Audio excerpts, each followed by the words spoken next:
Eu quero trazer um outro detalhe que chamei bem no comecinho do 3 em 1. O ministro Flávio Dino, do Supremo Tribunal Federal, pediu vista e paralisou o julgamento que analisa a suspensão da lei que institui o modelo de escola cívico-militar aqui em São Paulo.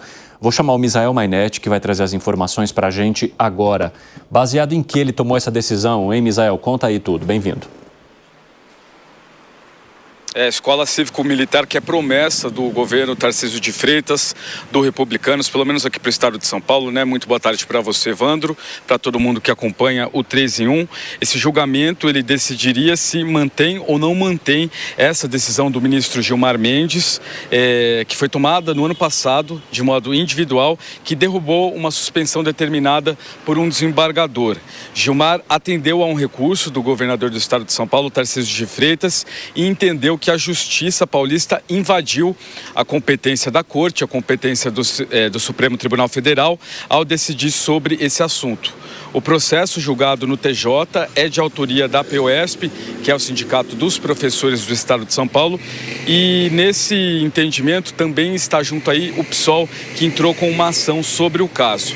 O que eles estão considerando? O ponto considerado inconstitucional por aqueles que questionam a medida é que a militarização das escolas não estava prevista na Lei de Bases e Diretrizes, ou melhor, na Lei de Diretrizes e Bases, conhecida como LDB, ou em qualquer outra legislação que trate sobre esse assunto. Por isso, estados e municípios não teriam autonomia para criar os próprios modelos. Esse foi o entendimento de alguns ministros do STF ao definir a inconstitucionalidade de iniciativas locais sobre o ensino domiciliar, por exemplo.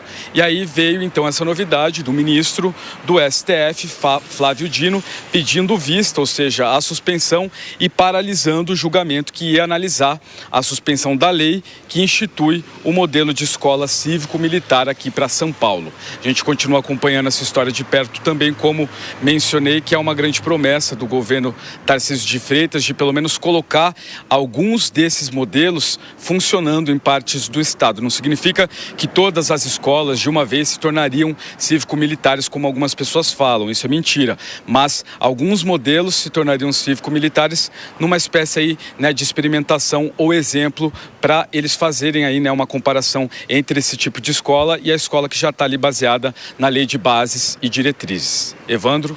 Valeu, Misael. Ótima noite aqui para você. Ô Alangani, somente a judicialização já não desgasta essa história? Ou seja, é uma das principais propostas do governo Tarcísio de Freitas, mas caso ele consiga implementar, já virá de um debate extremamente desgastado na sociedade e também na justiça. E a gente está falando de um país que precisa de educação, que a educação é de má qualidade. Teve aqui recentemente, né, o ministro da Educação, aliás, o único ministro que foi um bom ministro da Educação durante o governo Jair Bolsonaro, Victor Godoy, e ele disse que as escolas, disse no Direto ao Ponto, que as escolas cívico-militares têm um padrão acima da média, que funcionam muito bem. Então eu vejo que essa judicialização ela está incorreta. E aí eu acredito que a decisão lá atrás do ministro Gilmar Mendes foi correta, né? Ou seja, de derrubar a suspensão das escolas cívico-militares determinadas aqui pela Justiça do Estado de São Paulo. Eu vejo que o Brasil precisa de mais educação. E também me chama a atenção que, por exemplo, durante a pandemia, o próprio Supremo Tribunal Federal decretou que os lockdowns, né, questões de saúde, eram do governo estadual. Muito bem. Segurança pública também é do governo estadual. Ora, por que a educação seria diferente? Então, a escola cívico-militar deveria ser uma responsabilidade do governo estadual. 5h49, a gente pode chamar o break agora para o pessoal da rádio? Tá valendo? O pessoal da rádio vai para um rápido intervalo, aquele último do 3 em 1. Já espero vocês. Nas outras plataformas continuamos. E para você, Piperno, como você avalia? Sabe que nesse mês de maio agora, né, se completam 40 anos do lançamento do primeiro CIEP lá no Rio de Janeiro, na Escola em Tempo Integral, que na época era um projeto de vanguarda e que foi torpedeado, tanto pela direita quanto pelo próprio PT. E eles alegavam principalmente, o PT alegava lá razões pedagógicas extremamente discutíveis, os mais conservadores argumentavam que aquele modelo era muito caro. E aí eu me lembro que o Darcy Ribeiro, até vi esse vídeo aqui outro dia, depois o Brizola falando o seguinte, bom, ou a gente tira as crianças da rua agora e as coloca em escolas em tempo integral, ou nós vamos formar mão de obra para o crime. Isso 40 anos atrás, quando aquele modelo foi lançado, que praticamente já não existe mais. Até o Collor depois tentou copiar e fazer uma versão lá, o SIACs e tal, um negócio assim. Então, assim, eu acho que em vez da gente estar discutindo escola em tempo integral, modelos de fato inclusivos, modelos que apontem um outro caminho, né, para formação, inclusive, né, muito melhor do que a que a gente tem hoje, nós estamos discutindo essa forma de ideologizar a educação. Eu acho um retrocesso. Ideologizar? Como é que é? Ideologizar. Ideologizar? Sim. Qual seria a ideologia que está colocando uma escola cívico-militar? A própria militarização do ensino. Não. Claro que sim. Claro deveria ler um pouco mais. Não. E tem mais uma coisa, vocês deveriam se informar melhor, até porque virou um cabidaço de emprego para militar. Virou um cabidaço de emprego para policial. Vai ter um policial militar que se encarrega das questões disciplinares. Ele não apita no conteúdo programático. Não faz nada em relação ao conteúdo programático. Não tem nenhum tipo de questões vinculadas com a militarização, de jeito nenhum. Mas, se me permite, Evandro, para continuar. Fale depois o Piperno também para ele concluir. Desculpa. Não, vai lá, Segré.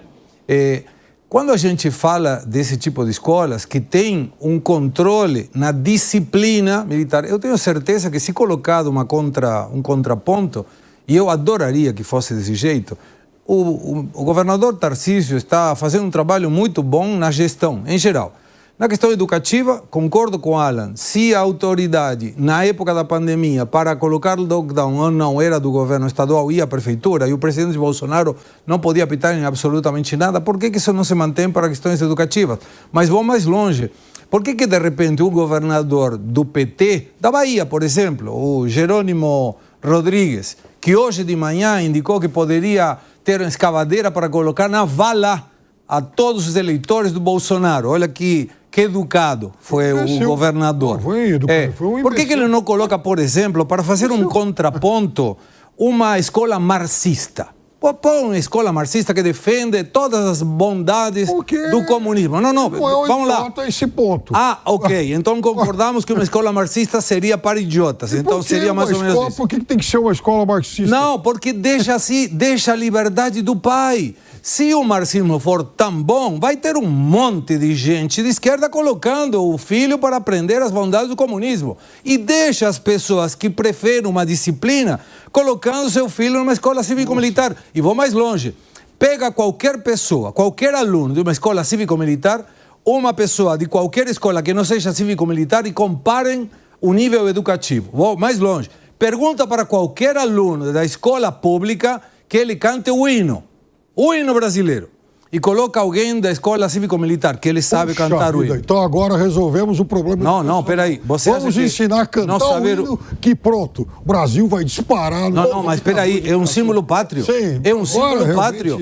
Qualquer pessoa que não conhece um hino brasileiro no Brasil, cidadão brasileiro, é um erro. Como uma pessoa não vai conhecer um dos símbolos pátrios? Seria tão absurdo como tentar colocar uma cor vermelha na bandeira. Não tem cor vermelha. Mas quem garante que os alunos de escola pública não saibam cantar o hino nacional? Da onde muita gente. Já tem um monte de vídeo colocado na internet. Não, mas tem um número que traga isso? Um número de pessoas de escolas públicas que não saibam cantar o hino nacional? Não, mas deveria ter. Tomara tenha. O tempo do governo militar, que tinha aquela matéria lá, OSPB...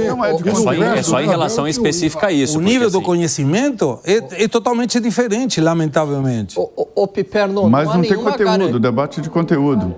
O Piperno, não há nenhuma garantia que essa escola cívico-militar ela vai fazer ideologia à cabeça dos alunos.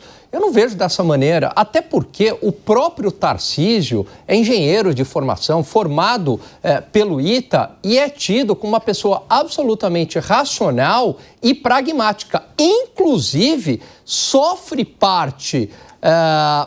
críticas por parte da direita, né, mais ligada a Bolsonaro, justamente por não entrar em questões ideológicas. Então, eu não vejo que o fato de você ter uma escola cívico-militar significa necessariamente que você vai doutrinar alunos em direção a uma ideologia conservadora. Não há nenhuma evidência disso. Você sabe que ele tem outros problemas para resolver com a educação de São Paulo, tem indicadores ruins, como os testes...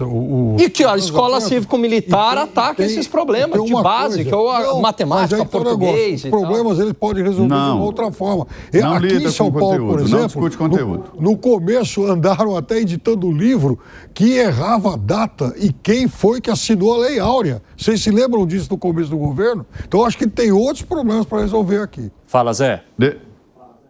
É o seguinte, esse debate ele está ideologizado, porque um grupo defende a participação, a escola cívico-militar, e o outro grupo entende que não deve ter, por questões ideológicas também, e preconceito contra militares. A disciplina militar, ela é muito importante, a gestão mais antiga do mundo, né?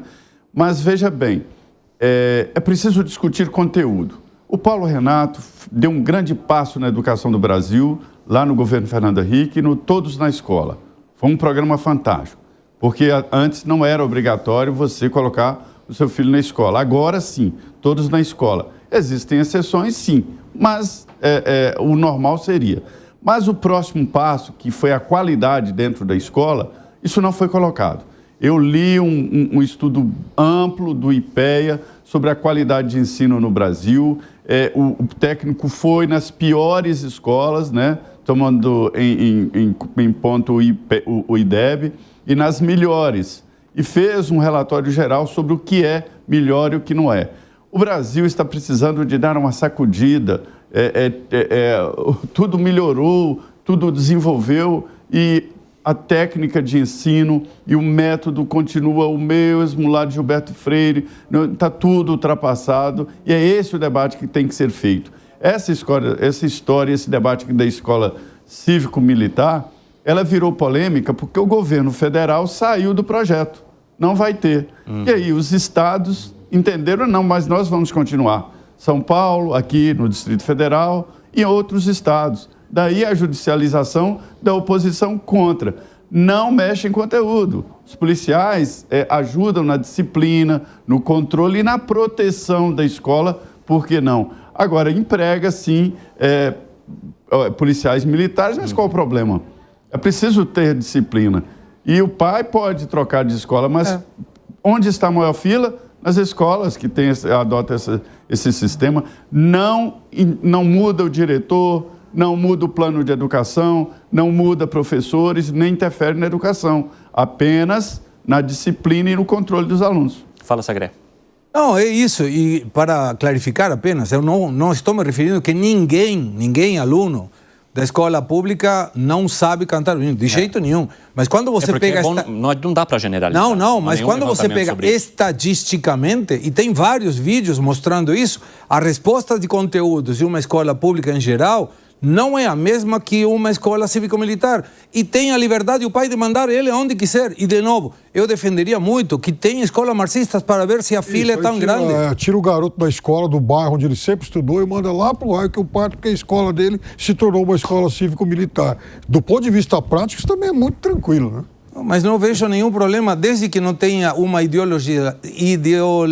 logização. Isso... Então, não vejo problema nenhum. É muito mais saudável, na minha opinião. Eu mandaria muito melhor a um filho numa escola cívico-militar a uma escola que fale todes. Aí, pelo amor de Deus. Quer arrematar, Gani, alguma coisa? Eu continuo aqui que escola cívico-militar é muito bem-vinda porque funciona num país que tem um déficit educacional gigantesco. O grande problema do Brasil não é a falta de dinheiro para a educação, mas um problema de má qualidade na gestão da educação.